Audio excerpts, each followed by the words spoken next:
Mon beau-frère me laissait ses enfants chaque après-midi et partait on ne sait où, mais j'ai appelé sa femme, et maintenant, selon ma famille, je suis responsable de leur divorce. Bonjour, c'est la première fois que je poste sur Reddit. Veuillez ignorer toute erreur de formatage ou faute typographique avant de commencer à lire ceci. Mon beau-frère, Aaron, qui a 46 ans, s'est marié il y a 8 ans et a 2 enfants. Sa fille est née à 5 ans et son fils a tout juste 3 ans. Je suis une femme de 34 ans et je n'ai jamais été très proche de lui, car nous n'avons pas grandi ensemble. Mes parents se sont séparés quand j'étais très jeune et avaient la garde partagée de moi. Mon père a commencé à fréquenter ma belle-mère quand j'avais 17 ans, donc à ce moment-là, j'étais déjà assez grande, et c'était pareil pour Aaron. C'est pourquoi nous n'avons jamais ressenti de proximité, et nous n'avons jamais vécu ensemble en tant que famille à aucun moment. Quand ma belle-mère a emménagé avec mon père, j'étais déjà parti à l'université. J'ai eu la chance de trouver un emploi juste après, alors j'ai simplement avancé dans ma vie et je vis seul depuis. Pour être honnête, je n'ai aucun problème avec ma belle-mère, et c'est pareil avec Aaron, mais je ne les considère pas vraiment comme ma famille, car nous ne sommes pas proches. Ils sont la famille de mon père, et je les respecte pour cela, mais c'est tout. Cependant, comme je l'ai dit, nous n'avons jamais été en mauvais termes. Récemment, Aaron a déménagé dans ma ville avec sa famille il y a 10 jours. Il travaille sur un nouveau projet ici et va y vivre peut-être 1 an ou plus. C'était aussi assez pratique pour sa femme, puisque ses parents vivent aussi ici, et comme son père est assez malade, elle pouvait passer ses journées avec sa famille jusqu'au retour d'Aaron du travail. Mon père m'a dit qu'il voulait que je l'aide à s'installer et à prendre ses marques, alors je l'ai fait. Je pensais qu'après ça, mes responsabilités seraient terminées puisque je voulais juste être gentille. Mais pour une raison que j'ignore, Aaron a supposé que j'étais toujours disponible pour lui et a commencé à me laisser ses enfants chaque après-midi. Cela a commencé il y a environ 7 jours. Il se présentait simplement chez moi avec ses enfants, puisque je lui avais donné mon numéro et mon adresse au cas où il aurait besoin d'aide pour quelque chose, et me demandait de les garder pendant 1 heure environ, en disant qu'il reviendrait dès que possible. Il m'a dit qu'il avait un travail urgent au bureau et devait y retourner, et comme sa femme passait les après-midi chez ses parents à cause de la santé déclinante de son père, il ne pouvait pas compter sur elle pour s'occuper des enfants non plus. Il venait d'arriver en ville, donc il n'avait pas encore de nounou et comptait sur moi. Pour être honnête, je n'aime pas particulièrement m'occuper des enfants, mais comme il devait travailler et qu'il venait d'arriver, j'ai accepté de l'aider jusqu'à ce qu'il trouve une nounou. Je n'étais pas du tout contente de cet arrangement, car même si je travaille à domicile, cela reste un travail, et quand j'ai fini, je n'ai envie de rien d'autre que d'être seul. Les enfants sont gentils, et je dois le reconnaître, Aaron n'a jamais laissé ses enfants chez moi plus d'1 heure et demie. Il était toujours très ponctuel pour venir les récupérer et me remercier de les avoir gardés. Mais cela a commencé à arriver tous les jours, et depuis 7 jours, je n'avais pas eu un seul moment pour moi dans l'après-midi. Il y a 2 jours, je lui ai même dit qu'il devait trouver une nounou, car je ne pouvais pas faire ça tous les jours, et il m'a promis qu'il le ferait. J'avais prévu de sortir avec mes amis dans l'après-midi, car c'était dimanche, et je l'avais même dit à Aaron dans la matinée. Je lui avais dit que je ne pourrais pas garder ses enfants cet après-midi-là, même si c'était dimanche et que je savais que son travail ne nécessitait pas qu'il y aille ce jour-là. Mais juste pour être sûr, je le lui avais dit. Puis, à l'heure habituelle, ma sonnette a retenti alors que je venais de commencer à me maquiller. Quand je suis allé ouvrir la porte, j'avais déjà préparé un discours dans ma tête, et je savais que dès que je l'ouvrirais, je lui dirais que je ne pouvais pas garder ses enfants aujourd'hui, car je lui en avais déjà parlé. Mais je n'ai jamais eu l'occasion de le faire, car il a simplement laissé ses enfants devant ma porte, et dès que je l'ai ouverte pour lui dire que je ne pourrais pas les garder, il est parti en voiture, me laissant avec eux. C'était assez sournois de sa part, je dois l'admettre. Il est resté dehors dans sa voiture juste assez longtemps pour me voir ouvrir la porte, puis il est parti. Il avait laissé un mot à sa fille disant « désolé », mais cela ne signifiait rien pour moi, car maintenant, je devais annuler mes plans. J'étais vraiment en colère et encore plus frustré parce qu'il avait essayé de me piéger. J'ai essayé de l'appeler pour qu'il revienne chercher ses enfants, mais son téléphone était éteint. Alors, sous le coup de la colère, j'ai décidé d'appeler sa femme. Je n'avais jamais beaucoup interagi avec elle, je ne l'avais rencontrée qu'à leur mariage et ensuite quelques fois pendant les fêtes, mais il y a quelques jours, j'avais eu son numéro quand ils ont emménagé ici. Alors, je l'ai appelé et lui ai dit que, depuis 1 semaine, Aaron déposait ses enfants chez moi à la même heure chaque jour, puis disparaissait pendant environ 1 heure. Même si je savais que j'avais accepté de les garder jusqu'à ce qu'il trouve quelqu'un d'autre, je ne pouvais pas le faire les week-ends aussi. Je lui ai dit qu'il avait laissé les enfants chez moi alors que je lui avais clairement dit que je ne serais pas disponible aujourd'hui, et que j'étais vraiment en colère contre tout ça. Je lui ai dit que je comprenais qu'ils étaient nouveaux en ville et avaient besoin de temps pour s'installer, mais que ce n'était pas la bonne façon de procéder, et que je ne pouvais plus continuer comme ça, donc elle devait venir récupérer ses enfants. Elle n'a pas dit grand-chose, juste d'accord, puis elle m'a dit qu'elle viendrait chercher les enfants dans un moment. Environ une demi-heure plus tard, elle s'est présentée à ma porte. Elle était très sérieuse, et nous n'avons pas beaucoup parlé. Elle a pris les enfants et est partie, puis je n'ai pas regardé mon téléphone parce que je suis sorti boire avec mes amis. Je ne fais ce genre de sortie qu'une ou deux fois par mois, donc je préfère ne pas toucher à mon téléphone et juste profiter du moment. Hier soir, mon téléphone était en mode ne pas déranger, donc je n'ai reçu aucune notification de qui que ce soit, et je ne l'ai vérifié que ce matin. J'avais une tonne d'appels manqués, de messages et de messages vocaux de tout le monde, enfin, une grande quantité, de mon père, d'Aaron, même de ma belle-mère, ce qui était étrange parce que nous ne parlons généralement pas beaucoup, sauf en cas d'urgence. J'étais vraiment confuse, alors avant de rappeler qui que ce soit, j'ai décidé de lire quelques-uns des messages qu'il m'avait envoyés. La plupart d'entre eux étaient des accusations disant que j'étais idiote et que je n'avais aucune raison de parler à la femme d'Aaron de ce qui se passait. J'étais toujours très confuse, alors j'ai décidé d'appeler mon père en premier. Dès que j'ai appelé, il a commencé à me crier dessus en disant que j'avais ruiné le mariage d'Aaron. Apparemment, même à ce moment-là, je ne comprenais toujours pas de quoi il parlait. Finalement, mon père m'a dit qu'à cause de mon appel, la femme d'Aaron avait découvert qu'il ne partait pas au parc avec les enfants comme il le lui disait, il les déposait en fait chez moi et disparaissait.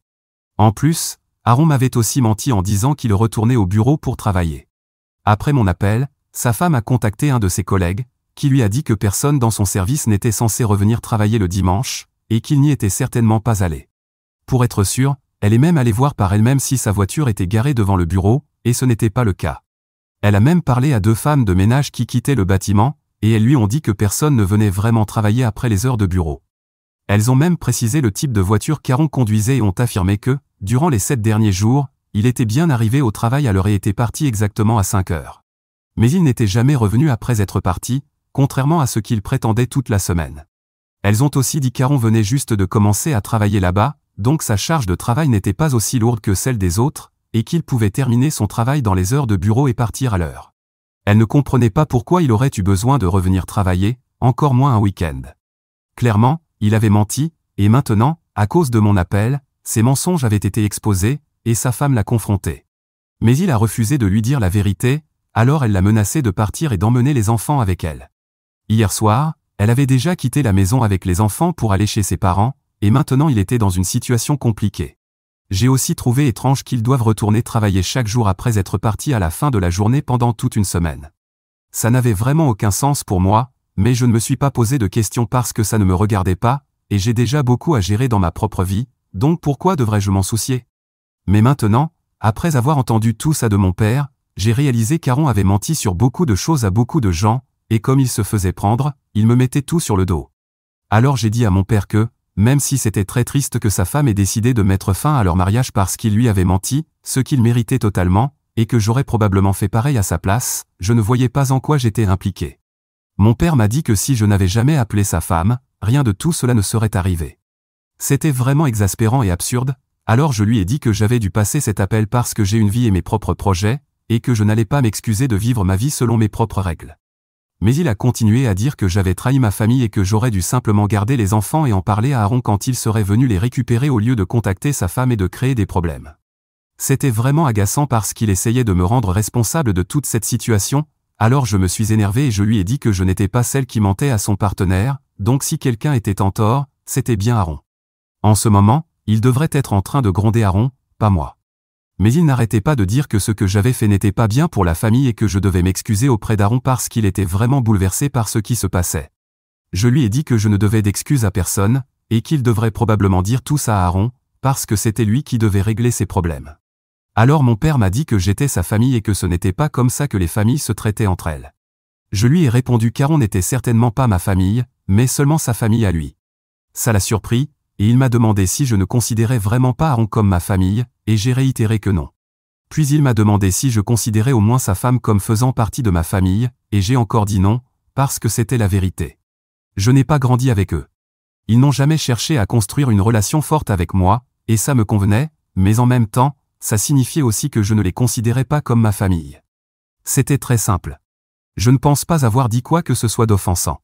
Ce n'est pas comme s'ils me considéraient comme quelqu'un de très proche non plus, alors où est le problème? Mais après avoir dit ça, mon père a commencé à être très froid et m'a dit que si c'était ce que je pensais, alors nous n'avions plus rien à nous dire, puis il m'a raccroché au nez. J'étais vraiment perplexe, et quelques minutes après la fin de cet appel, il m'a envoyé un message disant qu'il avait toujours espéré que je respecterais les personnes qu'il aimait et leur donnerais une chance, mais que j'avais visiblement décidé de ne pas respecter ma belle-mère et mon demi-frère, et qu'il leur devait certaines choses. Alors il avait décidé de ne plus me parler non plus, parce que ce que j'avais fait à Aaron était inacceptable. Il a aussi mentionné qu'Aaron ne me causait même pas tant d'inconvénients. Je travaillais de toute façon à domicile, et il déposait toujours les enfants après que j'ai fini mon travail et les récupérait en seulement 1 heure. Donc ce que j'avais fait n'était pas gentil, et maintenant, je ne sais même plus quoi faire. Ai-je eu tort d'appeler la femme de mon demi-frère pour qu'elle vienne chercher ses enfants parce que je ne voulais pas m'en occuper? Mise à jour 1. J'ai décidé de ne pas m'excuser auprès d'Aaron parce que mon père essayait juste de me faire culpabiliser, et maintenant je le vois clairement. Cela fait quelques jours que nous n'avons pas parlé, et je n'ai reçu aucun message de sa part depuis. Je sais pertinemment qu'il est très en colère contre moi, mais il n'y a pas grand-chose que je puisse y faire. J'en ai parlé avec ma mère, et elle m'a dit que mon père était déraisonnable. Elle ne dit presque jamais du mal de mon père parce qu'ils sont toujours en bons termes, mais cette fois, elle a dit que mon père agissait de manière irrationnelle et m'a assuré qu'elle lui parlerait. Hier après-midi, elle m'a appelé et m'a dit qu'elle avait parlé à mon père, mais qu'ils avaient fini par se disputer à cause de cette histoire, car elle avait pris mon parti. Il lui avait reproché d'encourager quelque chose de mal, et ils avaient fini par se disputer. Maintenant, ils ne se parlent plus non plus. La dispute devait être sérieuse, car quand ma mère m'a appelé hier, elle était vraiment en colère. Étant donné son tempérament, elle prend rarement ce ton avec qui que ce soit. Mais en me parlant, elle m'a dit qu'elle ne comptait plus parler à mon père tant qu'il ne s'excuserait pas auprès de moi, car ce qu'il avait dit était complètement illogique et injuste. Apparemment, il m'avait traité d'enfant gâté et avait dit que j'étais devenu quelqu'un d'égoïste, incapable de se soucier des autres, et que c'est pour cela que j'avais dénoncé mon beau-frère sans même réfléchir aux conséquences de mes actes. Quand ma mère a essayé de me défendre, mon père l'a interrompue et s'est mis à crier, disant que si elle était de mon côté, alors il n'avait plus rien à se dire, car il ne voulait parler à personne qui encourageait mon comportement. Quand ma mère m'a raconté tout ça, j'étais vraiment en colère.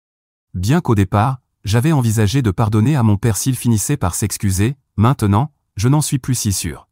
Je ne pense pas que je vais lui reparler, même s'il s'excuse, parce que non seulement ses propos étaient faux, mais plus encore, ils étaient blessants. Je ne suis pas une enfant, donc il ne peut pas dire n'importe quoi et s'en tirer comme ça.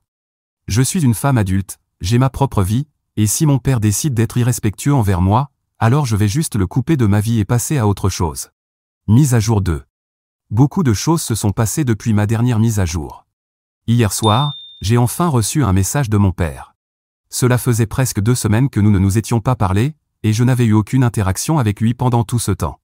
Ma mère m'avait raconté beaucoup de choses qu'il disait sur moi, et après cela, je n'avais plus aucune envie de lui parler.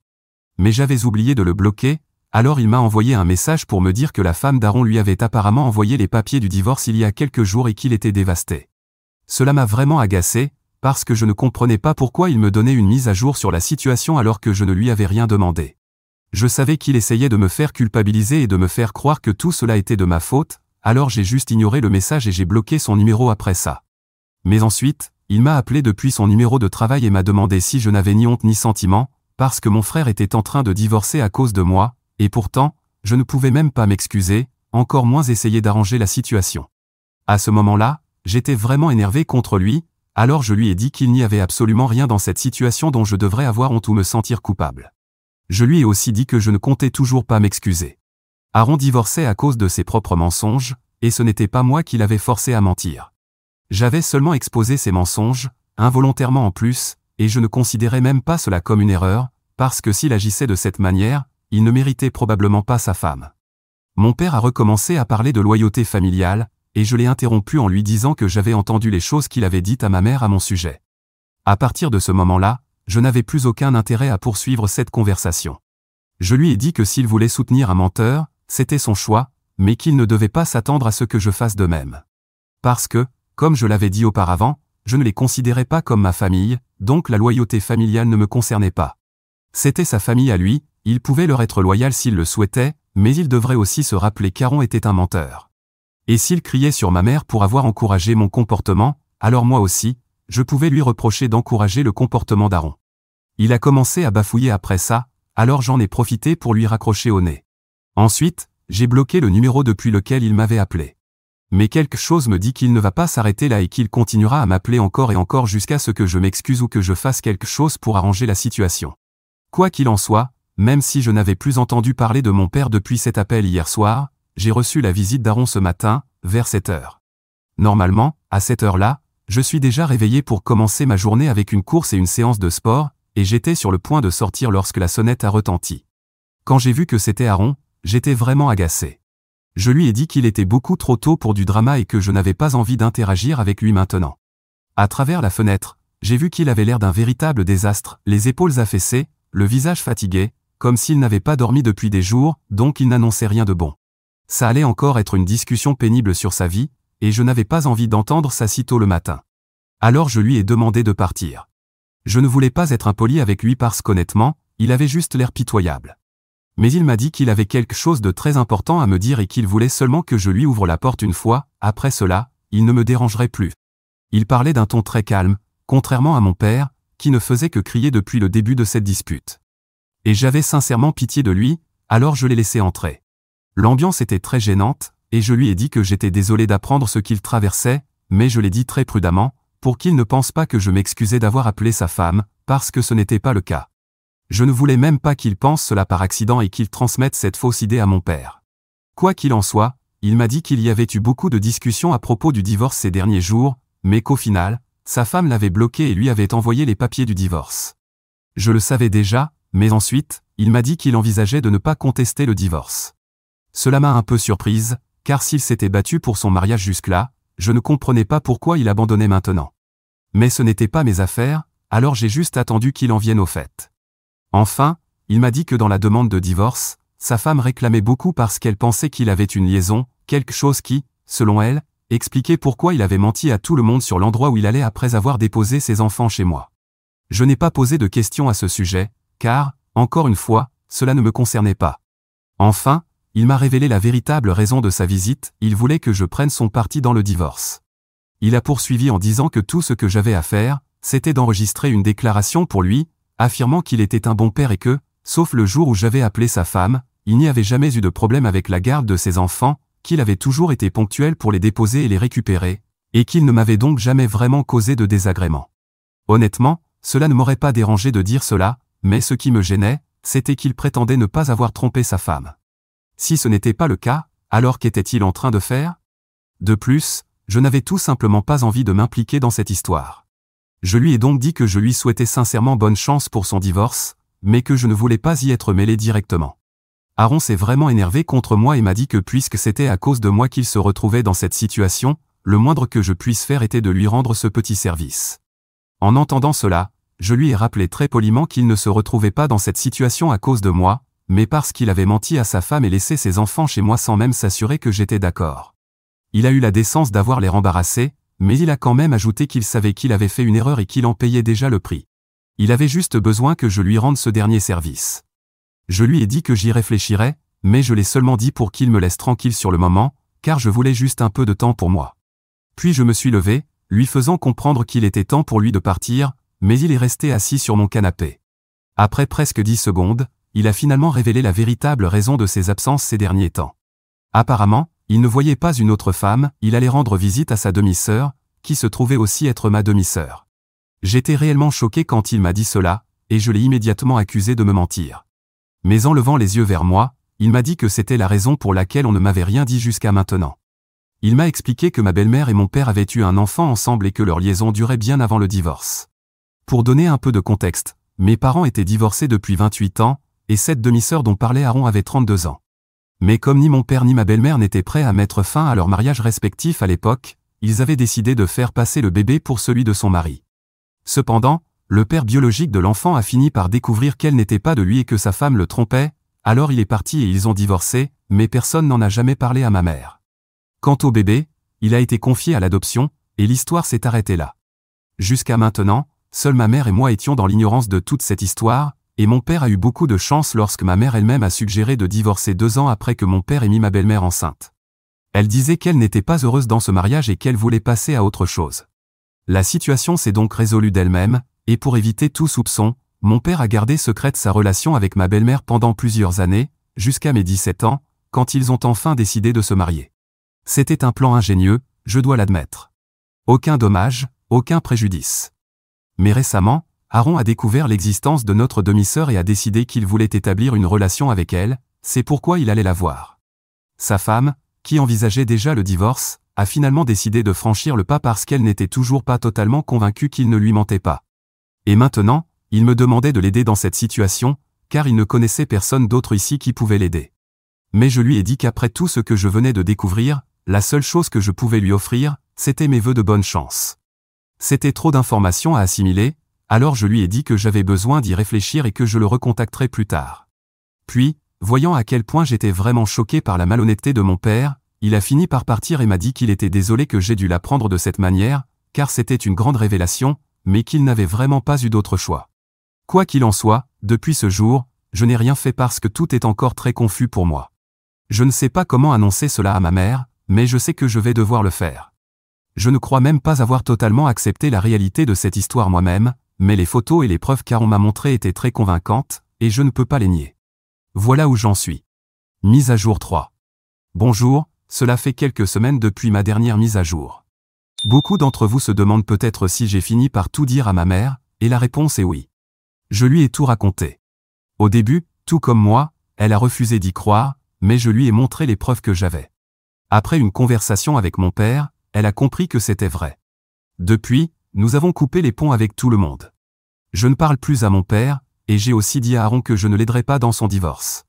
Je ne veux tout simplement plus avoir affaire à cette partie de la famille, et je ne sais pas si je vais prendre contact avec ma sœur. Pour l'instant, tout est encore trop récent pour que je puisse assimiler tout ça. Ma mère et moi restons dans notre coin, et elle est la seule famille qu'il me reste aujourd'hui.